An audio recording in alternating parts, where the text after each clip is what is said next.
আসসালামু আলাইকুম ভিউয়ার্স, আজকে আমি দেখাবো কিভাবে রসগোল্লা বা এগুলিকে বাংলাদেশি স্পঞ্জ মিষ্টি অথবা স্পঞ্জ গোল্লাও বলে থাকে। এখানে এটা কিন্তু রসমালাই না, রসমালাই একটু ভিন্ন জিনিস।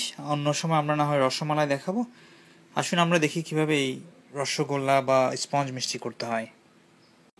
এই রেসিপির জন্য যা যা লাগছে দেখাচ্ছি। এখানটায় আমি প্রায় 1.5 লিটারের মতো নিয়েছি মিল্ক। আপনি ডিপেন্ড করছে যে যতটুকু চাই। আপনি তার সাথে একটা লেবু লাগবে। আপনি লেবুর পরিবর্তে ভিনেগার ইউজ করতে পারেন, কিন্তু আমরা জানেন সবসময় খুব সহজ ইনগ্রেডিয়েন্টস দেখানোর চেষ্টা করি। এখানটায় হচ্ছে চিনির পরিমাণ ডিপেন্ড করছে যে যেরকম মিষ্টি খেতে চায়। কারণ আপনি এখানে একটা সুবিধা কি, ডোর সাথে আপনি চিনি টেস্ট করাটা একটু টাফ হয়ে যায়, কিন্তু ছানার সাথে আপনি চিনি টেস্ট করতে পারবেন। সেক্ষেত্রে সুবিধা হচ্ছে চিনি যদি কম লাগে আপনি পরবর্তীতে অ্যাড করতে পারবেন। আর এখানটায় দেখতে পাচ্ছেন আপনি দুধটাকে নাড়তে থাকবেন যখন সিদ্ধ হয়, নাহলে কিন্তু নিচে পুড়ে যেতে পারে বা নিচে লেগে যেতে পারে। ওই জন্য আপনি যখন গরম হবে তখন এভাবে নাড়তে থাকবেন। আপনারা দেখতে পাচ্ছেন মিল্কটা এখন ভালোই সিদ্ধ হয়ে আসছে। এখনই সময় হচ্ছে আপনার লেবু জুসটা আপনি দিয়ে দিন। এটা করা হচ্ছে আপনার মিল্কটা যেন সেপারেট হয়। এটা ছানা বা পনির করতে মিষ্টির জন্য এই ধরনের আপনি মিল্কটাকে পৃথক করবেন। এখন দেখছেন আপনার মিল্কটা সেপারেট হয়ে গেছে পানি থেকে, এখনই ছানা হয়ে গেছে। আমি এটা দেখছেন আপনার পানিটা ফেলে দিব। আপনি এর জন্য একটা ছাঁকনি, বড় ছাঁকনি থাকলে ছাঁকনি করবেন, না হয় একটা পাতলা আপনি কাপড় দিয়ে, যেখান থেকে রং উঠবে না এই ধরনের কাপড় দিয়ে ছেঁকে নিন। ছাঁকনি নিয়েছি, এরপর আমি ছাঁকনির উপরে পাতলা একটা কাপড় দিচ্ছি। এই কাপড়টা খুবই ভালো, রং উঠে না। এর কিচেন টাওয়েল, আপনি একটা পাতলা কাপড় দিয়ে যাতে রং না ওঠে এরকম ভালো একটা কাপড় দিয়ে, পরিষ্কার কাপড় দিয়ে এটা ছেঁকে ফেলুন। দেখুন আমি এটা খুবই সুন্দরভাবে আপনার পানি থেকে সেপারেট হয়ে গেছে। আমি আবার ঠান্ডা পানি দিয়ে আবার একটু ধুয়ে ফেলবো যাতে এটার লেবুর গন্ধটা চলে যায়, লেবুর ফ্লেভারটা চলে যায়।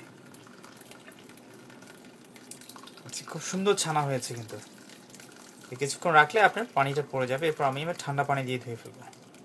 এভাবে আপনার ছানা করতে হয় মিষ্টির জন্যে, সন্দেশের জন্যে। এখন দেখতে পাচ্ছেন আমার ছানা বা পনির রেডি হয়ে গেছে। আপনি মাঝে মাঝে একটু চাপ দিন, দেখবেন পানি পড়ছে। চাপ দিলেই পানি পড়বে, হালকা হালকা চাপ দিন, দেখে পানি বেরোবে। হালকা চাপ দিয়েছেন, দেখছেন পানি বেরোচ্ছে। পনির থেকে পানিটা আলাদা করবেন। এখন দেখছেন ছানা হয়ে গেছে। আমি 2-1 মিনিট এটা ভালো মতো নিট করেছি, ভালো মতো মেখেছি।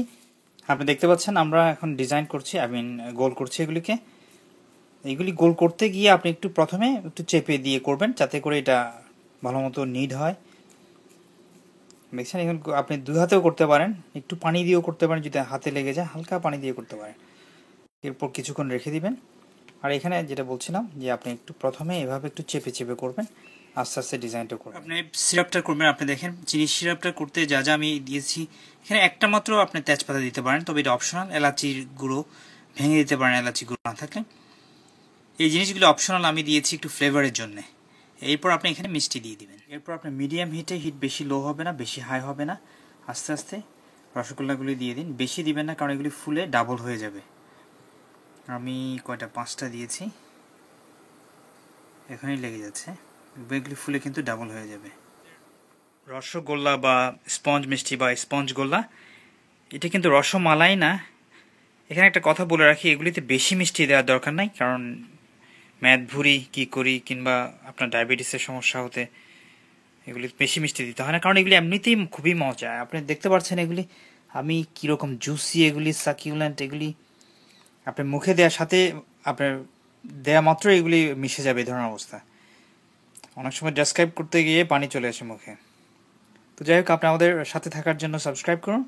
Thank you viewers, thank you for watching. খোদা হাফেজ।